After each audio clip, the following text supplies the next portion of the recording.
My friends, I come to you today with absolutely tragic news, because I know your whole life is about what is this guy Truck's up to today. Of course it's not. Of course it's not. But hey, why not kick out another silly video for you guys and hopefully entertain you a little bit going down the road or whatever you're doing. You know who I like also? Not just the truckers that watch me while they're rolling down the road. You guys are awesome too. I like the guys in the cubicles. Stuck in cubicles all day watching my videos. Those guys are awesome. Because how do you even end up on a trucking video? That's pretty cool. That's pretty cool. I meant to say I like everyone. I feel like that came out wrong, and I'm picking favorites here on my channel. Well, don't worry, I'm not. I'm not. Because if the truckers ever met up with those cubicle dorks, those dorks would be in a whole world of trouble, wouldn't they? Because we're all real tough, us truckers. So, hey, I ain't picking favorites. I'm just talking. That's what I do. I just speak. But to be serious for a minute, thanks for dropping by again today, guys. But I do have some tragic news for you. Just a very terrible thing that's going on. And that thing that's going on is I have completely given up on life. Maybe. I don't know. Let's talk about it, though. What am I giving up on? First thing I am giving up on, guys, this is possibly the saddest part of the video before we actually get into the meat and potatoes, as they say. I have, oh God, I don't know how to tell you guys this. I have decided to get a bucket for the truck. And all of us know, even if you're not a trucker, what the truck bucket is for.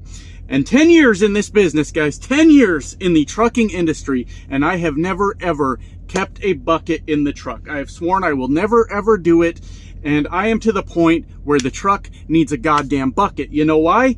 Every time you walk into a truck stop anymore to take a shit, about to shit all over yourself, every goddamn stall is full. There's a line waiting for people to get in and use the toilet. And I don't know what the hell we're all eating these days, but we are fucking ourselves up. So I have had so many emergency situations lately because every time I make my morning mad dash to the bathroom that I do every morning, little turtle head poking out, and I'm making that dash, trying to, you know, hold it together, sweat pouring down my forehead, just losing it. I walk in, and there's 6 motherfuckers waiting to use the bathroom.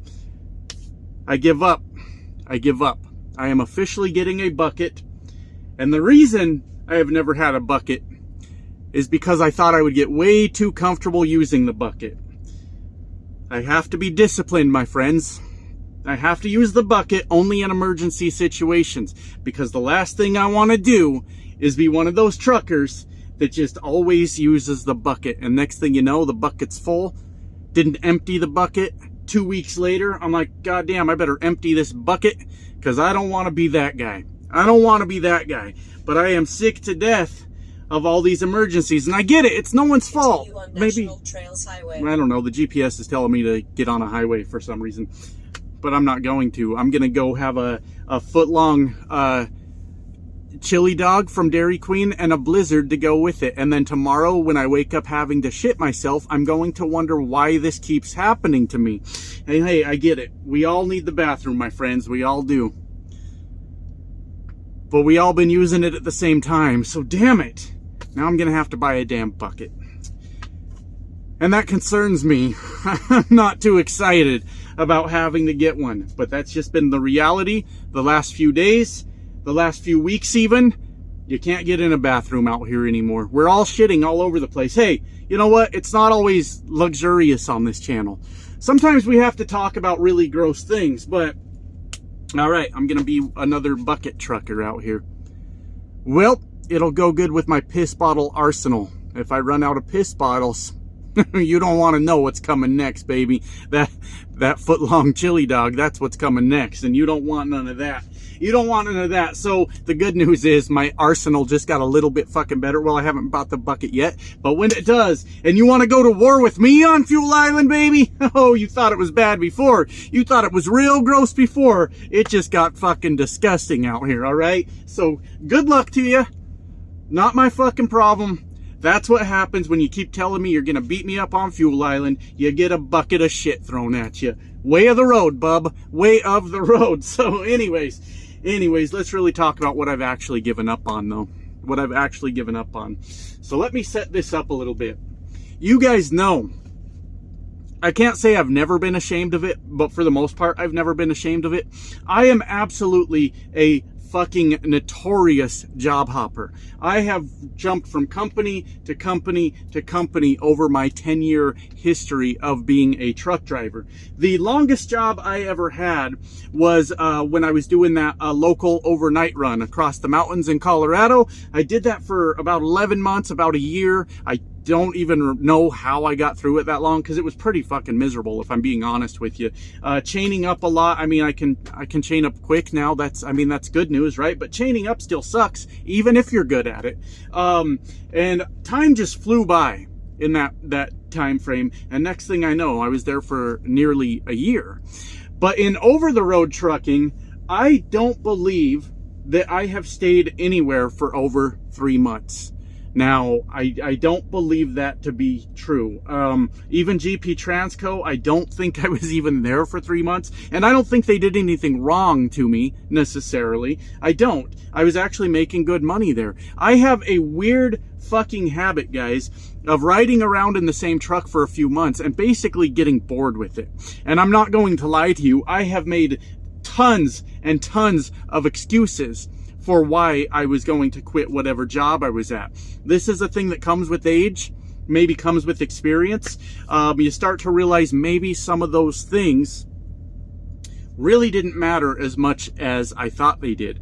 But yeah, I've made thousands of excuses. Well, I haven't quit thousands of jobs. I haven't even quit hundreds of jobs. I've made tens of excuses for why I was going to quit a job. Now, one of the big reasons that I've always quit a job has always been making money.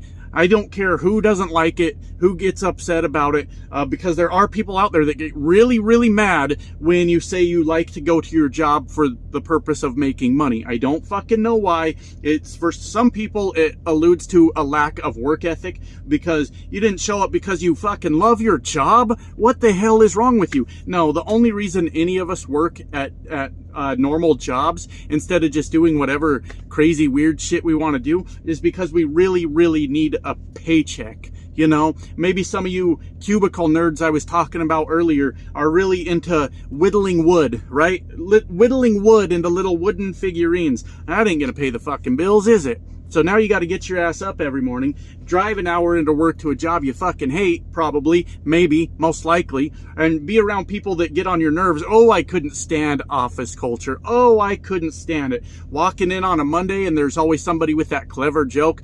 Cubicle humor is not much different from trucking humor in the sense that it's very repetitive. So you walk in on a Monday and somebody goes, oh, happy Monday, right? Oh, yeah, happy Monday. And then Wednesday is always called hump day. Hey, guys, it's hump day. It's hump day. And then you always got the thank God it's Friday. And you just repeat that routine over and over and over until you fucking die, because forget about retirement, guys. None of us are ever going to see that. None of us in my age group are ever going to see retirement. Some of us might. But you can forget about that. They're going to find your dead body in the cubicle, and same thing they're going to do when they find my corpse in the truck. They're going to say, get that stinking fucking thing out of here. We need somebody else doing that job. Get them out of here. Get them out of here, God damn it. Right? What the hell was I talking about? Oh, about how I've given up. Yeah, sounds like it, doesn't it? Sure sounds like it. But the point I was trying to make is I drive a truck for money. I really like paychecks. You know why? Because I get really hungry. And when I get really hungry, I get really fucking grumpy. And then when a paycheck shows up, I go, oh my God, I can eat food. Now, if I were a single guy, I wouldn't be worried about having a place to live. Lock me in this box for the rest of my life. That's what I'm probably going to do anyways, right? But my family, they really, really seem to like living indoors. Sound like a bunch of spoiled brats to me. Why do they think they deserve to live indoors? I don't fucking know. Sounds suspicious to me, honestly. But I don't know what's going on with them. But they like to live inside a house with plumbing and heat and AC and things like that. And we got 2 idiot cats and a moron dog. I almost picked a different word there that would have got me demonetized, but the dog's a fucking idiot and the cats are assholes. And for some reason, we like to pay for them to live inside too, and they're covered in fur. And they're ungrateful little shit, so I don't know why they can't fucking live outside. But every time I say, hey, can we just send them packing? Everybody gets really sad in the house, and they say, no, we love them. They have to stay here. The idiot dog, she's a fucking sweetheart. She's old as shit. She is an old lady, and she's sweet, but that doesn't make her any less dumb. She's super dumb, and she's a border collie. You ever heard of a dumb border collie? I don't know. Me neither, but I have one. She's an idiot. Anyways, all those people like the luxuries of, you know, not living in the wilderness, apparently. So I come to work and I do a job, right? That's what I do. So I have quit plenty of jobs because I wasn't making enough money. But in hindsight, looking back on it, reflecting on that, I didn't quit the jobs because I wasn't making enough money. I quit the jobs because I had a bad week, right? Oh, this week I didn't make shit, and I would straight up, fuck this. You guys couldn't keep me running. Then I'm bringing the truck back to the goddamn terminal. I'm quitting. And there's a lot of problems with that mindset, right? For one, when you're dealing with the 70-hour clock that we have every week, if you have like a banger of a week, like you just had a big fucking week, you're almost always going to have to pay for that next week because you probably ran out a lot of your hours and you're not able to keep up by doing recaps. I don't want to go into the whole recaps thing for my non-trucker friends, but the basic idea behind it is the hours you used 8 days ago will fall off your clock and be returned to you as usable hours the next day. That's the basic premise of it. But if you just went off the last week and you knocked out 3,700 miles, well, there's a good chance you were running those 10, 11 hour days to get that done, and you just have to straight up reset instead of recap. And now you just had a huge week. You're so pumped up. You're like, fuck yeah, this company makes me a lot of money. And then the next week you get slammed into the fucking dirt face first. Your company telling you to bite into the pillow, and it's not even your company's fault because it's all regulated by the goddamn dadgum federal government, right? And there's nothing you can do about it. And then you just crash that next week and you don't make shit because you killed all your hours the week before, right? And it's unavoidable sometimes. If you have a really good week, it's just unavoidable for the next week to kind of go to hell on you.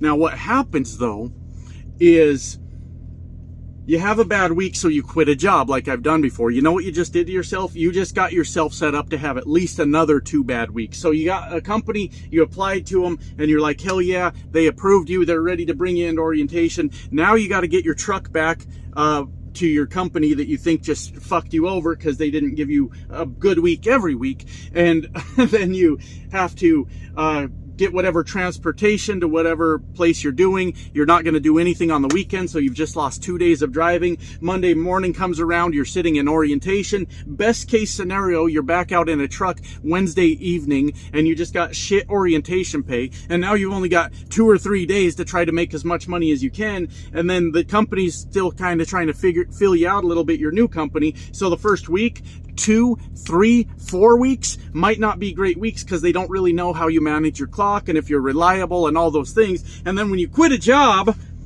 like that, you just fucked your whole next month, right? But that's one of the reasons I quit jobs, just over having a bad week. Another reason I've quit jobs, now this may be reasonable or it may be completely unreasonable, I'm not really sure, but I have been sitting in truck stop parking lots this was when I was much younger, by the way, guys. Now it's a boring topic to me, but when I was younger, I was kind of fascinated by it. A truck would roll in and I would be like, that truck is way nicer than mine. That company's got a way nicer trucks than what I'm in. You know, I'm in this beat up old Cascadia and this nice T680 just rolled in. As a matter of fact, I'm going to tell you guys something really funny. You guys know the company Butler, right? The Butler out of Kansas City. They have normally all blue trucks. They had some internationals back then, but it was mostly like T680s and the Peterbilts, whatever model of Peterbilt they had. And one of those trucks rolled in one day, nice looking Kenworth, and I'm sitting in this like beat up old Cascadia, and I was like, I'm going to work there because that is a much nicer truck. Now, is this a reasonable reason to quit a job? Maybe, to a point, because you have to live in the truck. So if you've got a truck with a bunch of problems or just not comfortable living in it, then maybe that's a legitimate reason to quit your job. Like this one here that I'm in, the bunk heater don't work. And sometimes when it gets real cold, my little space heater is not enough to keep up with the cold weather outside, and the truck don't fucking idle, right? So sometimes it's a real uncomfortable experience in this truck. Waking up in the morning is the worst when it's freezing fucking cold in here. And to a point, it's a legitimate, valid reason to quit a job, if not necessarily because your equipment isn't great, but if a company won't fix those sort of quality of life things, or the things that could make you, fail an inspection, things like that. That's a valid reason to quit a job, I think, right? But if you're quitting just because the truck looks nicer, that's a really, really stupid thing. And I learned that. And I'm going to use Butler as an example. Heaven help me, now Butler's never going to hire me again, which as a matter of fact, I almost went to work there before I came here, because Butler hires anyone. For anyone that don't know, Butler will hire you. Trust me, that's where the trainee story comes from. I was at Butler at the time. So they'll never hire me again, I'm sure, after I tell this. Butler's not a very good company, okay? And I don't say that to like bash them or anything like that. They're just not very good. And the biggest fucking reason why, their pay isn't that great. But they are a refrigerated company. If anybody knows anything about hauling reefer freight, yesterday I sat on a dock for 12 hours. I sure did.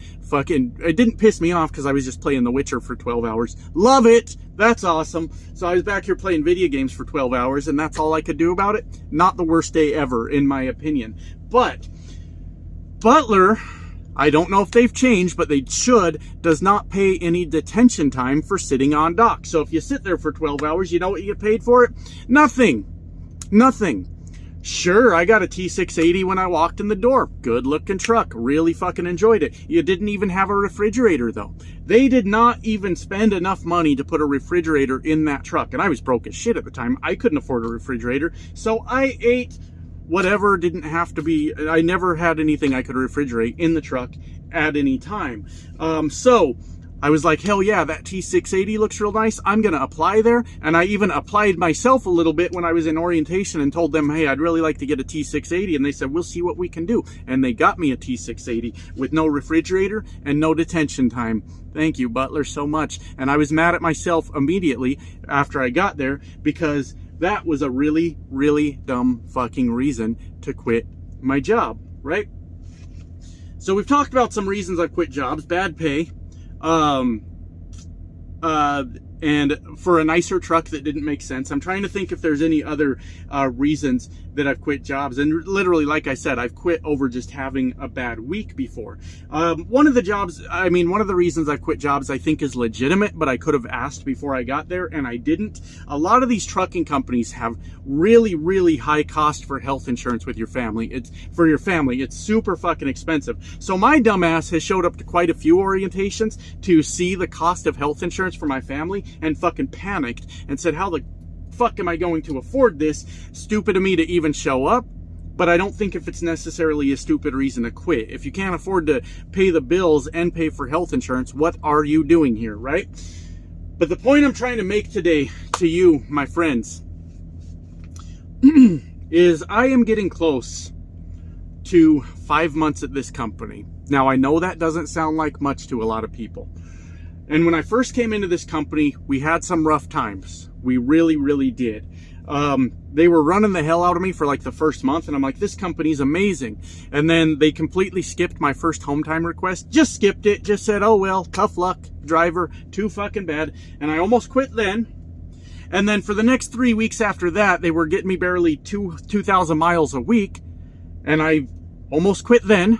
But you know what I did instead is I sent a message to my dispatcher bitching. Don't act like I wasn't complaining, but I at least spoke up.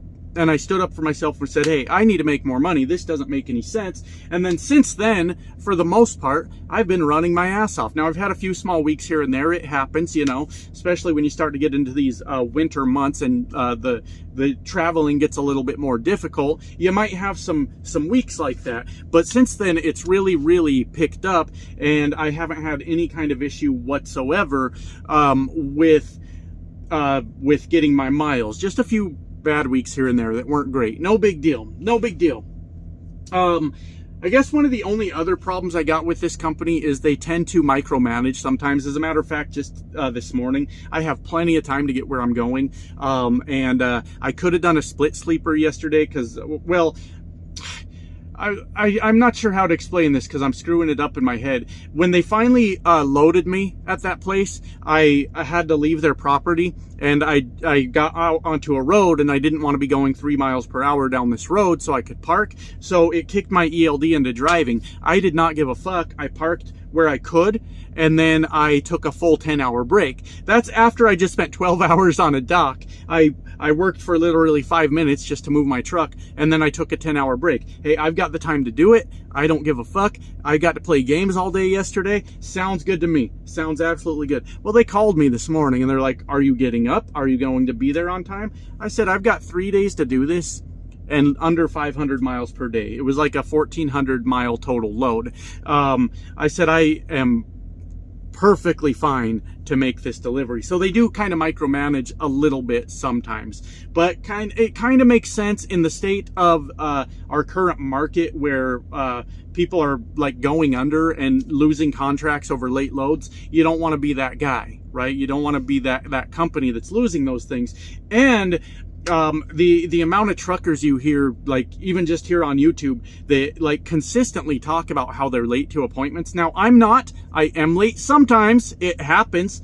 There's things beyond our control, but I am not consistently late. So sometimes I feel personally attacked by that, but I just kind of let it go. Anyways, the point I'm trying to make, guys, after all these years of bouncing from company to company, and finding any reason to get pissed off and say, I'm going to go work somewhere else. Fuck this. I don't have to deal with this. A lot of things had to go wrong. I mean, the trucking market just crashed over the last year or whatever, right? I don't know too much, looking like it might get better, but I don't know that market too well these days. To a point where companies were starting to reject me, saying, hey, you've worked at too many jobs, go work somewhere, not here, and stay there for a while, and then you can definitely reapply. And I had quite a few companies actually tell me that. And getting this job here, actually, I don't know if I would have got the job or not, but required a phone call from a friend to the recruiting department that works here also, that said, hey, I'm going to help keep him in line. And that friend has called me at least twice since I've worked here to talk me off the ledge, say, Josh, you need to chill the fuck out. I watched your video and you don't need to quit this job. And that friend has earned their referral bonus. That's what they've done. They have earned their referral bonus by keeping my ass in line, right? But now that I've been here for me for such a long time, I've kind of actually settled in, which is the first thing I've ever done in my life. And this may actually be bad news, because who wants to be that guy that just settled for what's out there, right? And I know it won't be permanent, but right now I'm trying to do a lot of things, and going from job to job doesn't help me accomplish those things right now. So I'm trying to actually like do things the right way, but I don't want to be the guy that settles forever also. But I've kind of settled into this and realized, you know what, this is just where I work right now. And no matter where I go, I'm going to work for a company that has things that I don't like. I'm going to work, no matter what company you work for, you're going to work for a company that is still restricted by DOT regulations. So I can't have a good week every week. That's just not fucking possible. And what I've done is learn to embrace that downtime and find ways to keep myself busy, whether that be in the form of, well, let's work on these video concepts that are in my head, or play some video games, or what have you. I've found kind of ways to occupy that time instead of sitting here and being pissed off the entire time. And the entire point of this video is, I don't know if this is good news or bad news, right? Have I lost my way? Have I lost my that fire I used to have about like standing up for what I think truckers should be treated like? And the fucking bullshit thing about all that is, you wouldn't believe the amount of videos I've made over my whole 10, 11-year YouTube career, since I've been in trucking, all the videos I've made demanding that truckers get treated fairly and get paid fairly for their work. And because for some reason this guy Trucks is a really controversial figure in YouTube trucking, there will be people that will come into my comments and fight against their own interests just to own me in the internet comments. So if I say, hey, you truckers should be paid for all of your time that you're out in that truck, everybody believes in that. Everybody agrees with that. There is no one out there that thinks that their time is worthless, right? But then I'll put out a video saying that, and people will be like, you damn millennials just want handouts, and back in my day, all this nonsense. And those people absolutely believe 100% that they should be paid for all their time too. And they believe they should be paid better also. But, you know, talk about shooting yourself in the foot, right? Well, this guy Truck said it, so I disagree with him. Well, okay, if that's how you feel, that's how you feel, right? But the fire may be gone, guys. Maybe it's just burned out. Maybe, just maybe, I have given up on the idea in my head that somewhere along the line, trucking can be better. And maybe I have resigned myself to the fate that no matter what I do, I'm just gonna spin my wheels for the rest of my life and just drive the goddamn truck. And maybe I'm just not going to look for anything else after this. Maybe this is it. This is all I'm ever going to do. And I think about that a lot, right? Like, what's the next step? What's the next move? How do I continue to build on a truck driving career? And I actually think I know the answer to that. A thing that a lot of people have been telling me for years to do, that maybe one day I need to go ahead and like suck it up and just do it. And that would be to get the hazmat endorsement. I think that's really the next step in my career. But what I do know is that continuing to bounce from, you know, over-the-road company to over-the-road company to over-the-road company doesn't do anything at all. So what I'm actually talking about right now isn't looking for another job, but actually looking for what is the next opportunity. And those are two completely fucking different things, right? But I'm never ever going to be able to do that if my resume is 30 pages fucking long from my last 10-year work history. So I don't know if I've given up, or if I've learned some patience as I get older and learn to understand that this kind of trucking that I do has always been beginner trucking, has always been for the new guys to come in and do. And maybe my stupid ass shouldn't have spent 10 years trying to find the best freight hauling job, like general freight hauling job that exists in this country, because the fact of the matter is they're all the fucking same. They're all the same.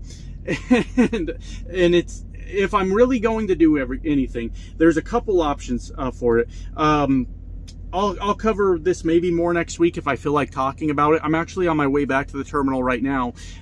I don't care anymore. I refuse to defend myself on my own decisions, but I'll explain a little bit. I'm jumping into our lease program here, and this is kind of the story I've been telling everybody lately. I'm not jumping into that lease to make more money. That's not a good reason to jump into a lease, and I'm not a new guy out here anymore where I think that I grossed $5,000 a week, so I actually get $5,000 a week. I understand that's not the thing.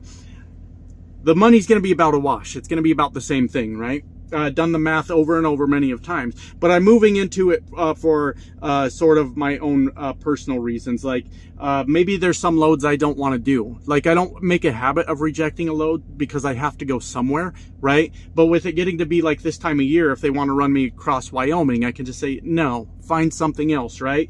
And with the first home time snafu here, where they just, like, I was 300 miles away from where I was supposed to be, and they said, we can't deadhead you that far. Well, I can.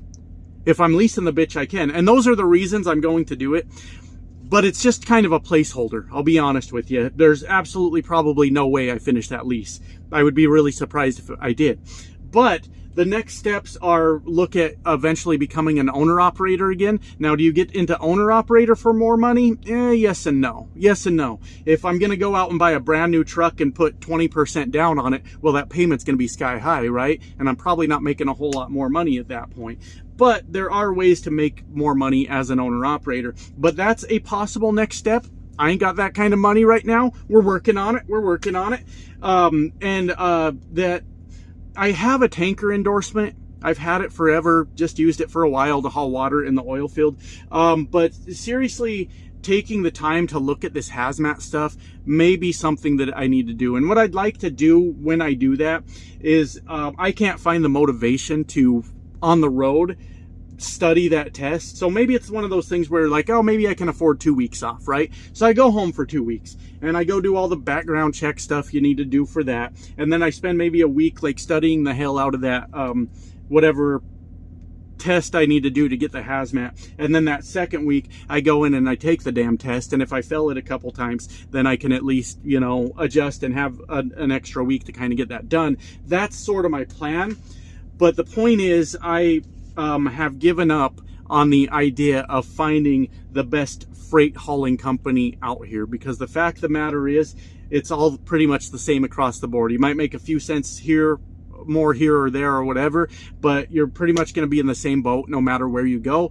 And I could be wrong. I could just be old and grumpy, but that's the way I feel about it. And that's why I feel like maybe I've given up just a little bit, but maybe taking this time to readjust and reevaluate in a much more calm fashion than what I used to do might be a really good thing for me. I did not even expect to get 20 minutes out of this video. I'm surprised we made it to 30. I'll leave you guys to it. We'll see you next time. Bye.